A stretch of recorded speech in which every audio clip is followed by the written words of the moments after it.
You have the closing remarks for the World Economic Forum in Africa.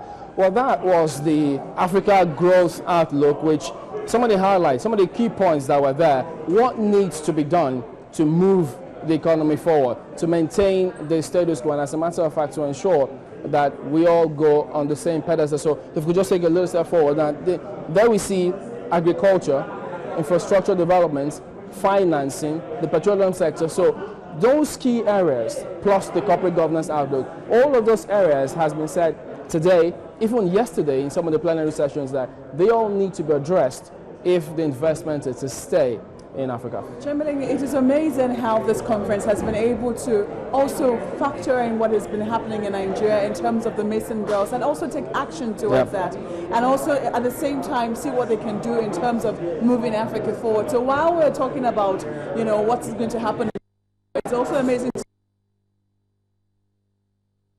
$10 million by the private sector in conjunction with the public sector as something to ensure that our schools are safe is definitely a tangible takeaway from this particular conference. You know, at the initial stage, remember when the Chinese Premier, Li Keqiang, was here, he spoke about how some African leaders have spoken to him. They intend to link the cities in Africa by rail, even by air, to ensure that we close ties. Key cooperation has been mentioned by some of the African leaders who were here, and so that, they say, will help. In fact, he talks about improving the $5 billion investment in Africa. Now that's massive. That will definitely have a lot to say in the economy of Africa. Who knows, maybe the next thing we'll be seeing will be media, because I mean, one of the things that's also come to the fore is in terms of how we see things. Are we seeing are we seeing potentials, are we seeing challenges, or are we seeing opportunities? Because if you look at the last conference, this Africa Growth Outlook, it would seem that it was a touchy point in terms of the words that were used, opportunity versus, you know, challenges. And at every point in time, it was a matter of seeing whether you're looking at the cup half full or half empty. And I think that eventually that will be something that will translate into how we want to be branded, how we want to be seen, how we want to see our challenges. Are we seeing them as, because I think the word has moved from problem to challenges now to opportunities. So if you see wherever it is you see a challenge,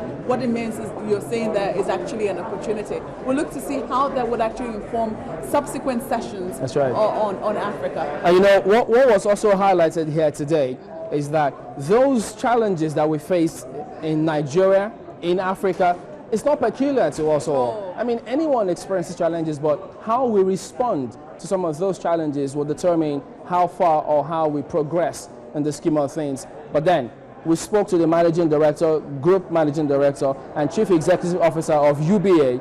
He says, you don't need to look anywhere else if you need to bank. You bank with UBA. And he talked about financing. And I did ask him, what is it? Why is it that we can't borrow at a single-digit interest rate? And he says, listen, if you have to do that, you have to fix other sectors. There are some determining factors that you have to address if they've got to get loans, access to credit at a single-digit rate. Well, guess what, Chairman? We do have the managing director of the World Economic Forum standing by for us to, you know, talk about what will be the single greatest takeaway. If there's any such thing, you know. Philip Foster is standing by. Okay. Hi, how you doing? Hello. Hello, Philip. Nice to see you. Hi. How you doing? Okay, so tell us. Speech you had there.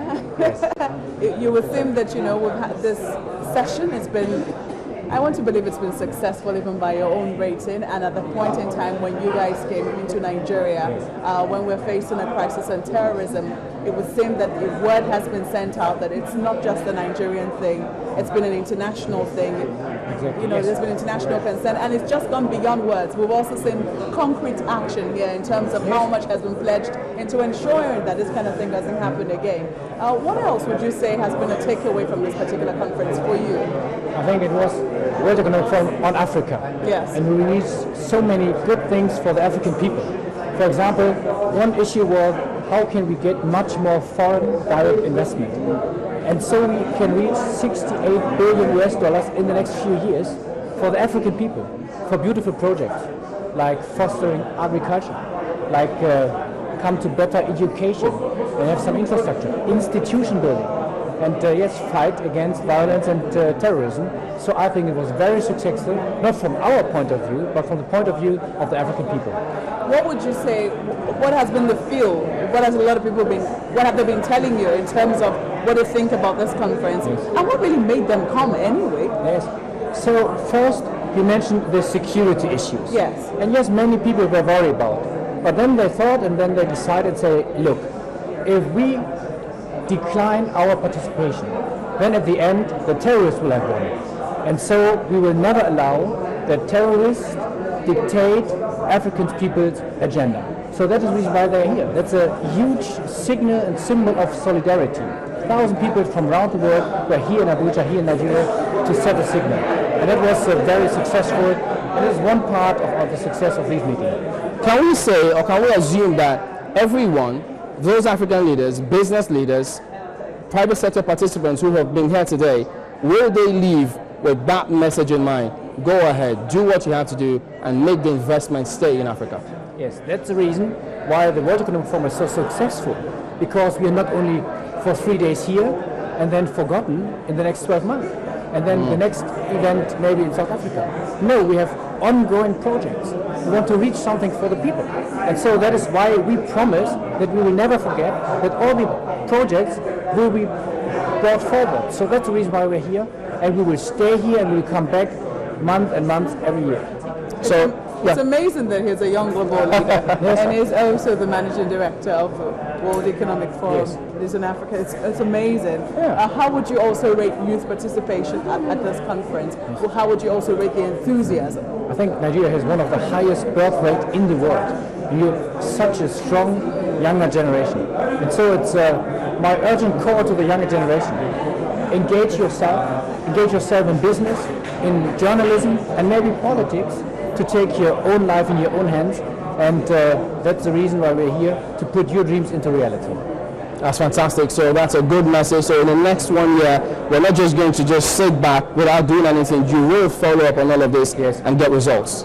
Exactly. Thank you very much indeed. Thank you so much, And all the best. Thank you so much, you. Thank you for coming. Okay, so there you have it, $68 billion in the next few years. That's massive. They've got projects that they're doing to ensure that that is sustained. We also have another guest standing by, Shai Rashid, University of the People Wow. from the United States of America. How did you come about that name?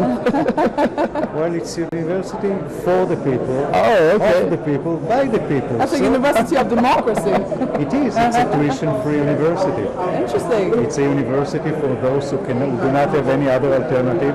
People who graduate high school cannot afford going to college, either because it's too expensive or because there is no room for them. And we bring the internet to them and offer them tuition-free university. What would you say is your greatest takeaway from this particular conference? That this continent has a great hope, and I think that it has a bright future, and just people should work really hard to make it happen. That's how I feel. I'm very optimistic. Was there any striking thing for you? Because it was said that we shouldn't over-rely on university certificates. You need the other complementary skills to drive the sector. Anything striking for you there? Yeah, I think that it's not coming instead. There are millions and millions of people in this continent that graduate high school and cannot continue. And in order for the continent to strive, in order for the continent to go ahead or jump ahead, we need many more university graduates. Now, this does not come instead of having vocational training and other skills. So all of them should be. Now, the internet enable us to have great education coming into the continent with hardly any expense, and we should do that, because I think that one of the main forces that will make this continent move ahead is that if there will be educated people who will be able to take responsibility and lead the continent forward. Thank you very much, Mr. Rashid. Thank you. All right, all the best. Thank you so much. Thank you for Thank you for coming. inviting me. So that's an amazing one. University of the People. That's how it's called.